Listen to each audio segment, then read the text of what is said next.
네, 오늘은 실리카 합성에 대한 실험을 진행하도록 하겠습니다.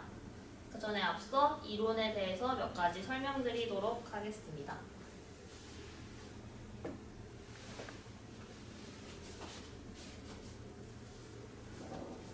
먼저 지각을 구성하는 가장 대표적인 원소인 실리콘과 산소로 이루어진 실리카 입자를 제조함으로써 실리콘의 화학 반응을 이해하고 일상생활에서 널리 쓰이는 실리카의 물리화학적 특성을 파악하는 것이 이번 실험의 목적입니다.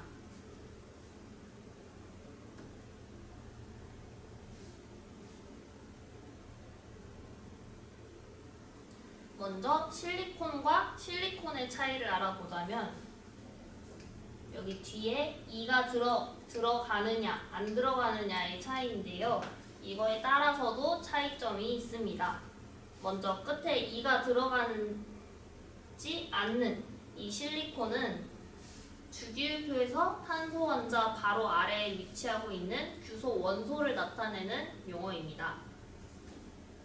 탄소와 가장 유사한 4족 원소로 탄소와 같이 정상적인 산화 상태는 4인 반면에 실리콘은 3D 궤도를 결합에 사용함으로써 원자과 껍질을 확대시킬 수 있습니다. 검정색 분말 모양의 금속성 원소이고 대부분의 경우에 산소와 결합해서 안정한 산화물 상태인 산화규소나 규산염 상태로 존재합니다. 그리고 실리콘 끝에 이렇게 E가 붙은 이 실리콘은 이렇게 다음과 같이 올가닉 그룹에 포함한 규소가 실록산 결합에 의해 연결되어 생성된 고분자 물질을 말합니다. 일반적인 형태로는 실리콘 오일, 실리콘 그리스, 실리콘 수지 등이 있는데 즉 이 SI를 함유하는 유기화합물 실록산 고분자를 말합니다. 예로는 이렇게 있고요.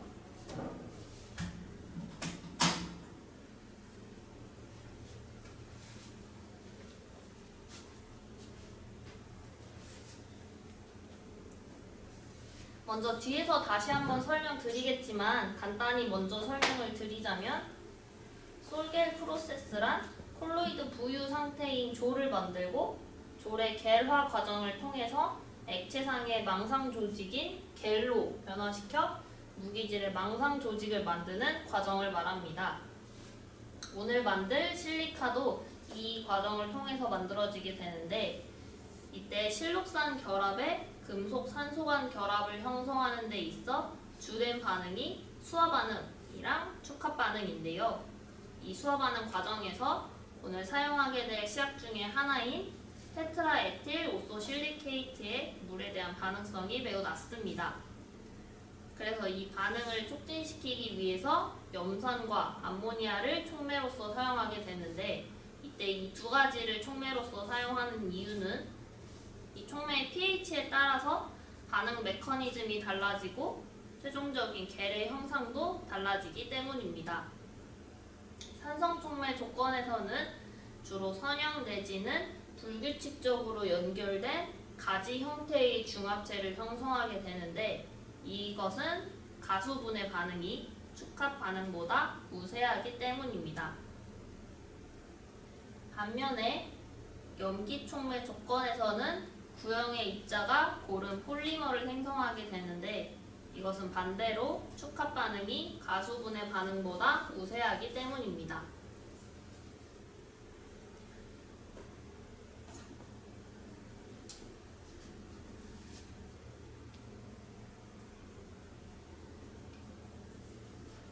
산성 조건 하에서 즉 염산을 사용했을 때의 조건에서는 SN2 반응이 일어나게 됩니다. 알콕사이드 기가 1차적으로 빠르게 수소 양이온을 받아들이는데 그 결과 실리콘 원자 주변에 전자 밀도는 감소하게 되므로 전자와의 친화성이 커져서 물과의 반응이 쉽게 일어나게 됩니다. 이 반응의 결과로 나타내는 결합의 형태는 여기 다음 그림으로 나타내져 있는데 이 그림과 같이 4배의 화합물이 알콕시실레인이 물과 수소 양이온을 받아들여 5배의 중간체를 이룬 후에 최종적으로 알코올이 생성되면서 4배의 실라놀 화합물이 됩니다.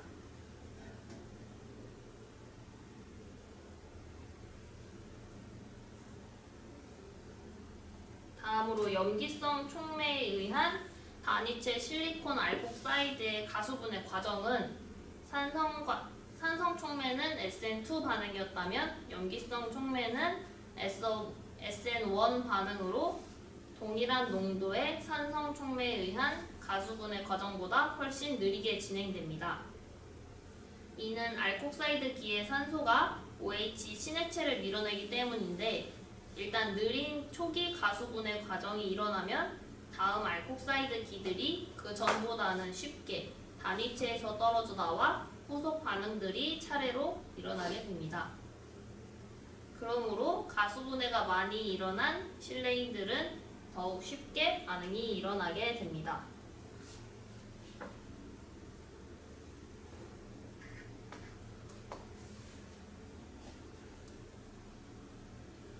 실리카 겔을 형성하는 데는 pH나 반응 온도, 그리고 시간 등 많은 요소들이 영향을 주게 됩니다. 그런데 이 중에서도 pH, 촉매의 성질과 농도, 물의 상대적 몰비, 그리고 온도가 가장 중요한데 이러한 요소를 제어함으로써 솔젤 과정에 의해 생성된 망상 조직, 즉 겔의 구조와 성질들을 넓은 범위에 걸쳐 변화시킬 수 있습니다. 솔젤 과정은 일반적으로 세 가지의 반응 단계로 구분하여 기술합니다. 일반적으로 가수분해 과정은 반응계에 물을 첨가함으로써 이루어지는데 알콕사이드기를 하이드록시기로 치환하는 과정입니다. 이어지는 응축 과정은 부산물로 물과 알코올을 만드는 과정이고 대부분의 조건 하에서는 응축 과정과 가수분해 과정이 끝나기 전에 시작됩니다. 이에 덧붙여 물은 알콕사이드와 섞이지 않기 때문에 이들을 둘 다 용해시킬 수 있는 알코올 같은 용매를 사용하게 됩니다. 이렇게 용해를 균일하게 하는 알코올과 같은 물질이 있을 경우에는 물과 알콕사이드가 서로 섞여 가수분해가 일어나게 됩니다. 결합의 수가 증가하면 각각의 분자들은 다리 결합을 형성하여 솔 내에서 응집하게 되고 이 솔 입자가 응집하거나 서로 엉켜 망상 구조인 젤을 형성하게 됩니다.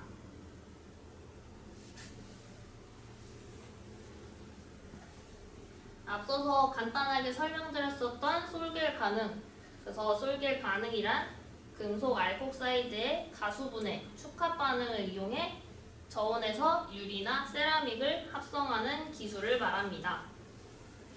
금속 알콕사이드가 물과 반응하여 금속 주위의 OH 작용기를 형성하는 가수분해 반응이 일어나고 축합 반응에 의해 올리고머 형태의 조를 생성하게 됩니다.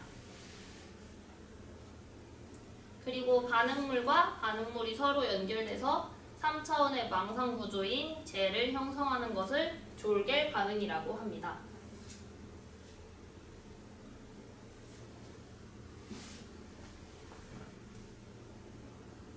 이렇게 형성된 실리카의 입도 분석을 위해서 사용할 수 있는 방법으로는 제타전이 측정법, 그리고 다이나믹 라이트 스캐터링, 즉 DLS를 이용하면 입도 분석이 가능합니다.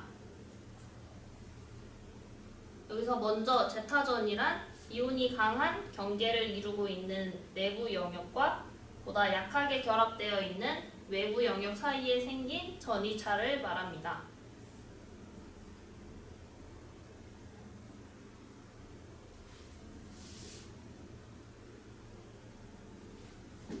제타 전이는 현탁액에 들어있는 입자에서 나타내는 물리적 특성인데 현탁액, 에멀전, 그리고 단백질 용액들의 표면에서 상호작용을 예측하여 필름 조성이나 코닝액의 조성을 최적화하는 데 이용할 수도 있습니다. 여기서 입자 표면에서의 최종 전하의 결정은 카운터 이온, 즉 표면에 근접한 입자의 반대의 전하를 가지는 이 카운터 이온의 밀도 증가로 인한 주위 접촉 영역 이온의 분포에 영향을 미치게 되는데, 이와 같이 전기적 이중층은 각각의 입자 주위에 분포하게 됩니다. 여기서 입자 주위에 존재하는 액상층은 두 가지가 있는데, 이온이 강한 경계를 이루고 있는 내부 영역과 각 약하게 결합되어 있는 외부 영역으로 구성되어 있는데, 여기서 외부 영역은 이온과 입자가 안정하게 존재하는 이론적인 경계입니다. 예를 들어서 입자가 움직이면, 그러니까 중력의 영향을 받는다거나 해서 입자가 움직이게 되면은 이온은 경계 내에서 움직이게 되는데, 여기서 경계 밖에 있는 이온은 거대한 분산재와 같이 존재하게 됩니다. 이때 이 경계의 포텐셜이 바로 제타 전위입니다. 이 제타 전위 측정으로는 콜로이드의 안정성을 알아볼 수 있습니다. 예를 들어 콜로이드의 반발력이 증가하게 되면 제타 전위는 증가할 것이고, 반대로 콜로이드의 응집력이 증가하면 제타 전위는 감소하게 됩니다. 일반적으로 제타 전위가 마이너스 20mV 이하면 콜로이드의 입자는 안정하고, 0mV 근처에서는 입자들은 서로 뭉치게 됩니다.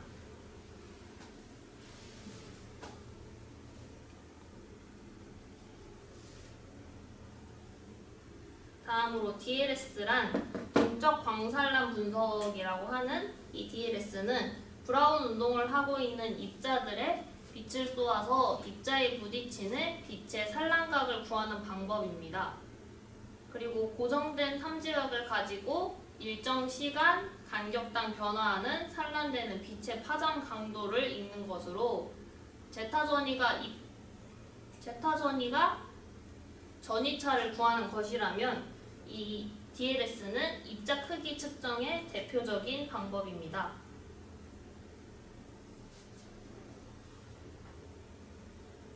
이 DLS는 주사전자 현미경을 통해서 입자 크기를 측정한 뒤에 구간별로 어느 정도로 입자 크기가 분포했는지 알아볼 수 있는 방법이고요. 이 방법을 통해서 수력학적으로 입자 크기가 분포하는지 알아보는 방법입니다. 여기서 이 브라운 운동에 대해서 잠깐 설명드리자면, 브라운 운동은 기체나 액체 중에 떠도는 밀입자에서 항상 보이는 현상을 말하고요. 주위의 매질인 기체 분자나 액체 분자의 열 운동에 의해 밀입자의 불규칙적인 운동이 일어나게 되는데, 이때 충돌 입자가 작으면 작을수록 빠른 움직임이 관찰된다고 합니다.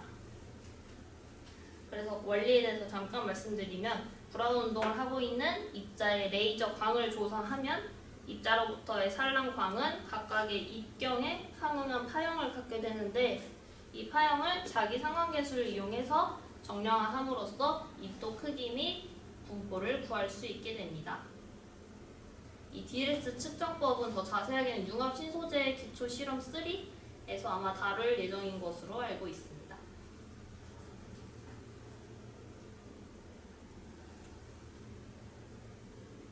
그래서 오늘 실험을 하게 될 실리카 합성의 순서에 대해서 좀 말씀을 드리자면, 먼저 100ml 비커에 30ml 테트라 에틸 올소 실리케이트를 넣어주고, 다음에 에탄올을 31ml 추가로 넣어줍니다. 다음으로 250ml 비커에 38ml 증류수를 넣고 여기에 진화 HCl 3-4방울을 넣어줍니다. 여기서 진화 HCl은 산성 촉매 조건에서의 실험 조건을 확인하기 위해서 염산을 사용한 거고요. 다음으로 2번 비커에 있는 용액들을 붓고 60도 조건에서 스터링합니다. 이때 pH가 3 근처가 되는지는 pH 시험지로 확인을 하게 됩니다. 여기 사진으로 나타냈는데, 염산을 넣기 전에는 이렇게 뿌연 용액을 가지고 있고, 염산을 넣고 60도 조건에서 스터링한 후에는 이렇게 조금 더 뿌연 용액으로 바뀌게 되는데, 여기 잘 보일지 모르겠는데 그 레이저를 조사했을 때 콜로이드가 이렇게 발견되는 것을 보실 수 있습니다. 그래서 이 콜로이드를 통해서 실리카가 합성되었다는 것을 아실 수 있고, 여기 pH 시험지로 확인해서 산성 촉매 조건에서 실험을 진행했다는 것을 알 수 있습니다. 이 pH 시험지로 pH가 3 근처가 되는 것을 확인하실 수 있고요. 두 번째는 염기성 촉매 조건에서 실험을 하기 위한 방법입니다. 똑같이 100ml 비커에 30ml 테트라에틸 올소 실리케이트를 넣어주고 31ml의 에탄올을 넣어줍니다. 다음으로 250ml 비커에 38ml 증류수를 넣고, 앞에서 산성 촉매 조건에서는 진한 산성을 썼다면 여기서는 반대로 진한 암모니아를 이용을 해서 염기성 촉매 조건에서의 실험을 진행을 하였습니다. 다음으로 2번 비커에 1번 비커에 용액을 붓고 60도 조건에서 스터링 해줍니다.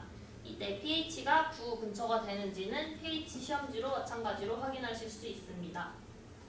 여기 또 사진으로 나타내봤는데, 암모니아를 넣기 전에는 투명한 용액을 확인할 수 있고, 암모니아를 넣은 후에 이렇게 뿌옇게 변한 것을 확인하실 수 있습니다. 여기서는 앞에와 비교했을 때 좀 더 콜로이드가 더 많이 생성되는 것을 보실 수 있고, 이로 인해서 실리카가 합성되었다는 것을 알 수 있습니다. 마찬가지로 pH 시험지를 통해서 pH가 9 근처가 되는지 확인할 수 있고, 이로 인해서 염기성 촉매 조건에서 실험했다는 사실을 알 수 있습니다. 첫 번째는 산성 촉매 조건에서 실험을 해서 pH가 3 정도가 되는 것을 pH 시험지로 확인할 수 있고, 다시 암모니아를 넣은 후에는 염기성 촉매 조건이기 때문에 pH가 9 정도가 되는 것을 확인하실 수 있습니다. 마지막으로 앞서 설명드렸던 화학 반응식들을 다시 한번 보여드리기 위해서 이렇게 정리해서 넣었고요. 현재 직접 실험을 해보실 수 없기 때문에 대신 제가 실험을 진행했던 실험 영상을 대신해서 보여드리도록 하겠습니다. 실험을 진행하기에 앞서서 이번 실험에서 사용할 시약들의 위험성에 대해서 알아보겠습니다. 일단 맨 첫 번째로 테트라에틸올소 실리케이트의 위험성을 알아보겠습니다. 이렇게 보시면 첫 번째로 인화성, 그리고 두 번째로 호흡기 과민성 또는 발암성이 있고요. 세 번째로는 경고 표시가 붙어 있는 것을 알 수가 있습니다. 그래서 이러한 시약들을 다룰 때에는 항상 후드 안에서 조심히 다뤄야 합니다. 두 번째로 사용한 에틸 알코올도 마찬가지로 인화성, 그리고 호흡기 과민성, 경고 표시가 붙어 있는데요. 항상 용매를 사용할 때에는 후드 밖에서 사용하는 것이 아닌 후드 안에서 사용하는 것이 좋습니다. 그리고 염산 역시 그 위험성이 높이 알려져 있는데요. 일단 첫 번째로 금속 부식성과 급성 독성에 대한 경고가 나타나 있습니다. 그리고 항상 이렇게 시약병을 잡을 때에는 항상 글러브를 낀 상태에서 시약 뚜껑을 열어야 합니다. 그리고 여기 보시면은 유해 위험 문구가 적혀져 있고 예방 조치 문구가 적혀져 있습니다. 항상 이 시약들을 사용할 때는 항상 이 문구들을 확인을 하셔야 합니다. 마지막으로 암모니아 수는 여기 보시면 첫 번째로 금속 부식성, 그리고 수생 환경 유해성, 발암성, 그리고 경고 표시가 붙어 있는 것을 확인할 수가 있습니다. 이 역시 마찬가지로 유해 위험 문구와 예방 조치 문구가 붙어 있는 것을 볼 수 있습니다. 이제 앞으로도 항상 실험을 하기 전에 시약들의 MSDS를 확인을 해서 안전하게 실험을 해야 합니다. 이번 실험은 실리카 합성에 대한 실험을 해보겠습니다. 일단 사용되는 시약으로는 테트라 에피 오소 실리케이트와 그다음 에틸 알코올 94.5%, 그리고 염산이 있고요. 마지막으로 암모니아 술을 사용합니다. 이때 염산과 암모니아 술을 사용하는 실험이기 때문에 반드시 후드 안에서 실험복과 실험 장갑을 착용한 채로 실험을 진행해 주셔야 합니다. 그리고 사용되는 기구로는 일단 100ml 비커 하나와 200ml 비커 2개, 그리고 스터링바 미디움 사이즈를 준비해 줍니다. 그리고 각각 용매를 담을 50ml짜리 메스 실린더를 준비를 해줍니다. 그러면 이제 실리카 합성을 시작해 보도록 하겠습니다. 첫 번째로 일단 처음 100ml 비커를 준비해 줍니다. 그리고 메스 실린더를 이용해서 30ml의 테트라 에시 올소 실리케이트를 측정합니다.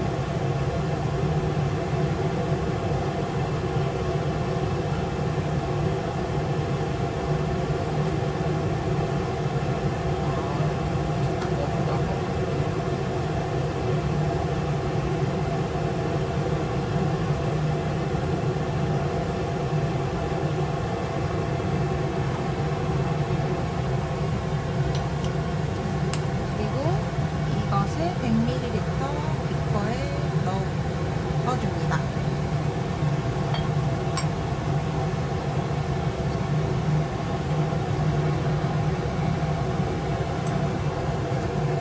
그 다음 과정으로는 31ml의 에탄올을 방금 사용했던 100ml 비커에 넣어줍니다. 일단 에탄올 31ml를 메스 실린더를 사용해서 부피를 재줍니다.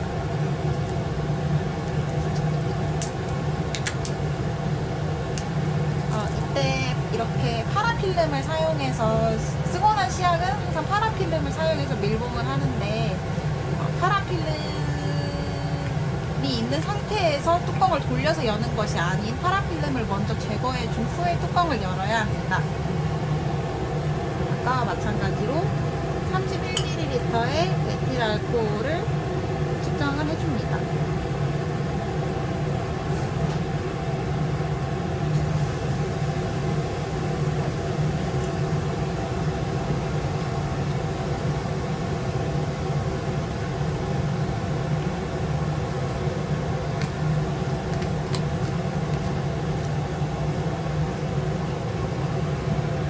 비커 100ml 비커에 방금 측정했던 에탄올을 넣어줍니다.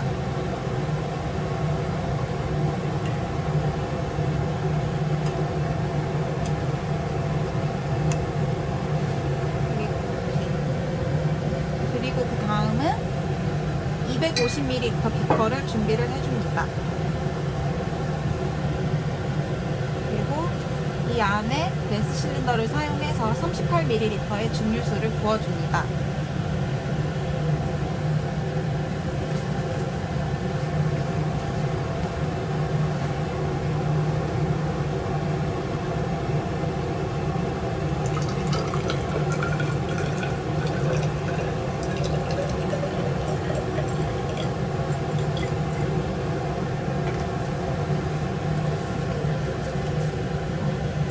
그리고 미세한 양은 이렇게 스키즈버트를 이용해서 부피를 맞춰주는 것이 좋습니다.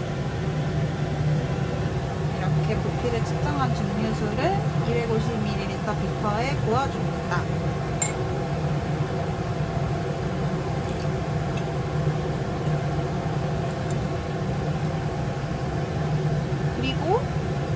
이제 염산을 사용을 해야 하는데요. 네, 염산은 3-4방울 정도 넣어주면 됩니다. 이때 염산 사용을 위해서 일회용 스포이드를 사용을 해줍니다.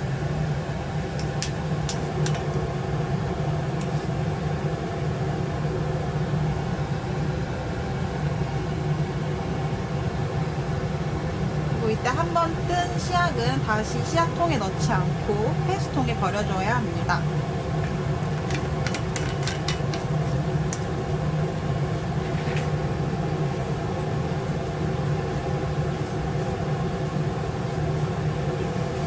그리고 이 250ml 비커를 스터러 위에 올려줍니다.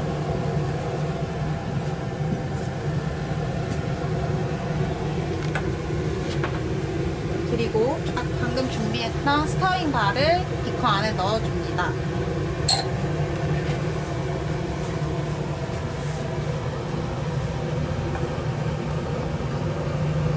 그리고 스터러의 전원을 켜준 후 RPM을 올려 교반을 시켜줍니다.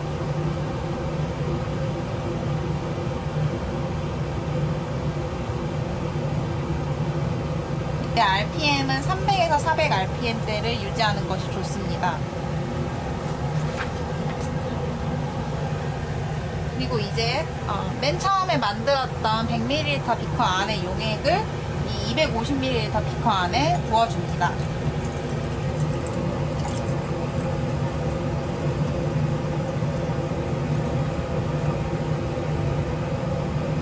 그리고 이제 온도를 60도로 가열을 할 건데요. 온도 설정을 위해서 첫 번째로 뒤에 온도 켜준 뒤 온도를 60도로 설정을 할 것입니다. 먼저 MD 버튼을 꾹 눌러줍니다.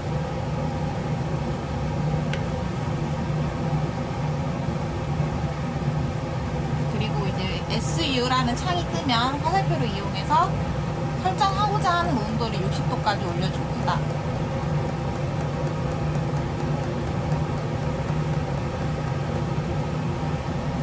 그리고 다시 한번 MD를 누르고 온도가 올라가는 게 보이시죠?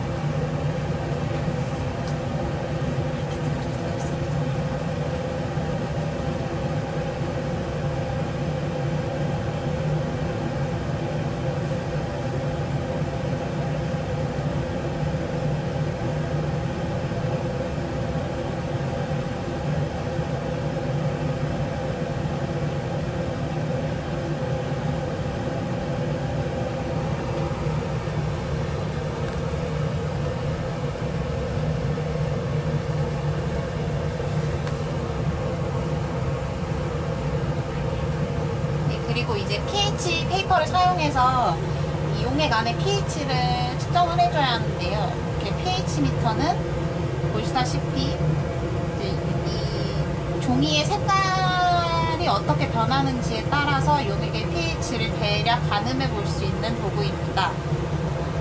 일정량의 pH 미터를 찢은 뒤 용액 안에 넣어줍니다.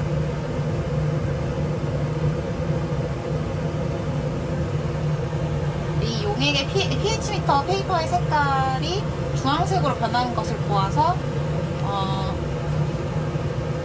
이 용액 안의 pH는 pH 3을 유지하는 것을 알 수가 있습니다. 첫 번째 용액은 계속해서 교반을 시켜준 뒤 이제 다음으로는 암모니아 수를 이용해서 실리카를 합성해 보겠습니다.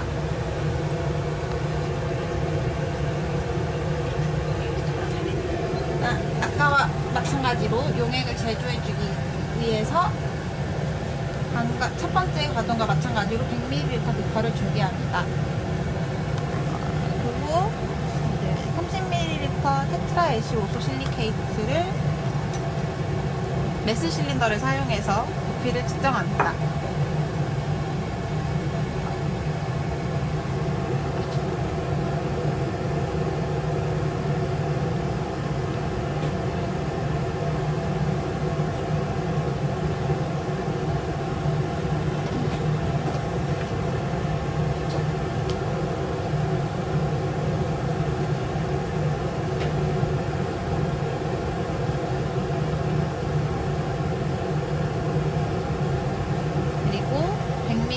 비커 안에 부어줍니다. 항상 용액을 사용한 뒤에는 반드시 뚜껑을 닫아주어야 합니다. 그리고 아까와 마찬가지로 에탄올 31ml 역시 메스 실린더를 사용해서 부피를 재줍니다.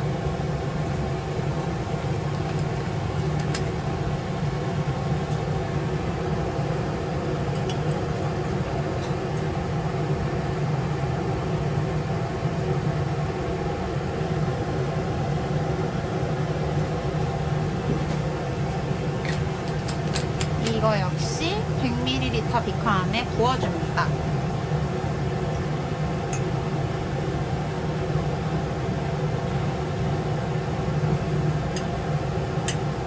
그리고 이제 암모니아 수를 사용해서 두 번째 용액을 제조할 건데요. 먼저 250ml 비커에 38ml의 증류수를 넣습니다.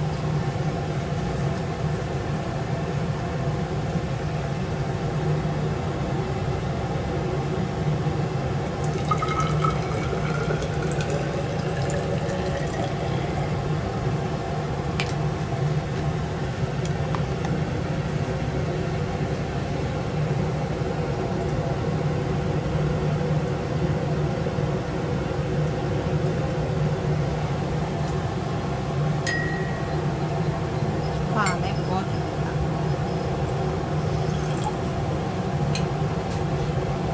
그 다음으로는 염산 대신 암모니아 수를 사용할 건데요. 암모니아 수 역시 일회용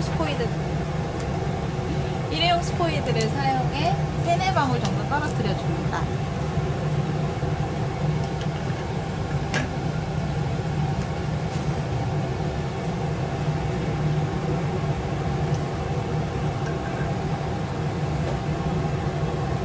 아까와 마찬가지로 한번 밖으로 꺼낸 시약들은 다시 시약병에 집어넣지 않고 버려줘야 합니다.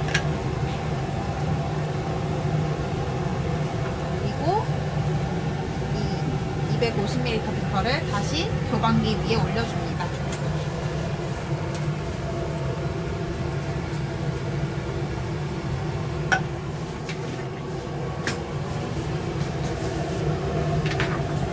그리고 아까와 마찬가지로 스터링 발을 용액 안에 넣어준 뒤 교반기의 전원을 켜고 용액의 RPM을 높여 교반을 시켜줍니다.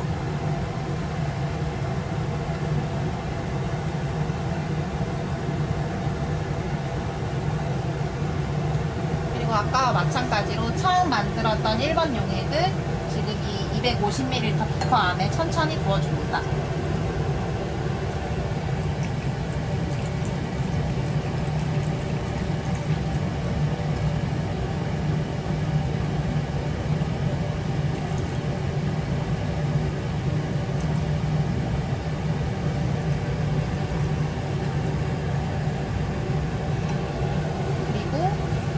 아까와 마찬가지로 용액 원의 온도를 60도까지 올려주기 위해서 교반기의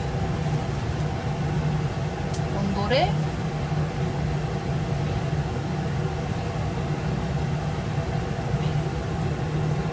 교반기의 온도를 60도로 설정을 해줍니다.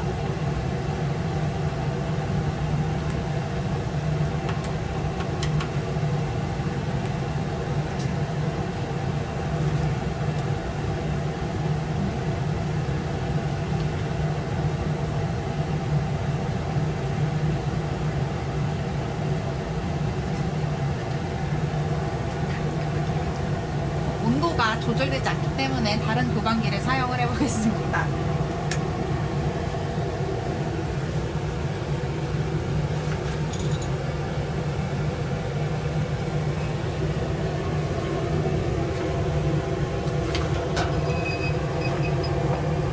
온도를 60도로 맞춰주었는데요. 다시 RPM을 올리고 교반을 시켜줍니다.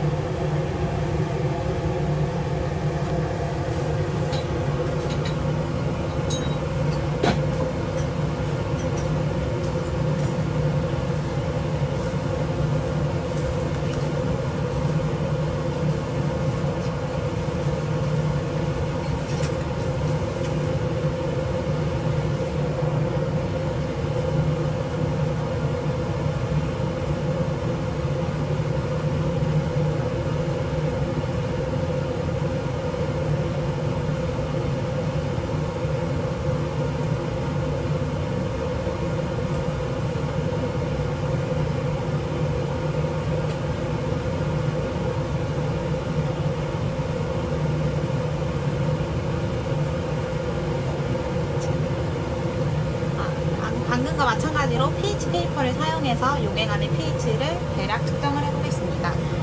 일정량을 찢어서 용액 안에 약 3초간 담가줍니다.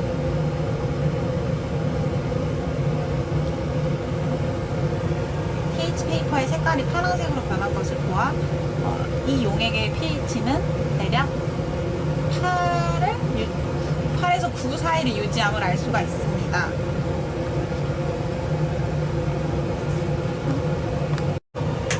충분히 에이징한 이 용액들을 이제 산성 촉매 조건과 염기성 촉매 조건에서의 차이를 비교를 해보겠습니다. 일단 RPM을 줄이고 온도를 꺼줍니다.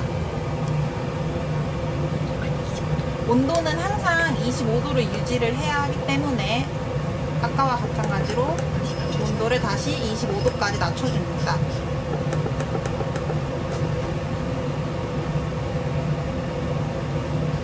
그리고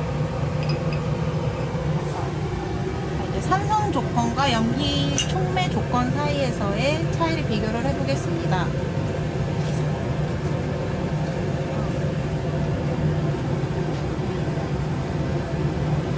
첫 번째 비커는 산성 촉매 조건에서의 실리카 합성인데요. 두 번째 거는 염기 촉매 조건을 사용한 실리카 합성입니다.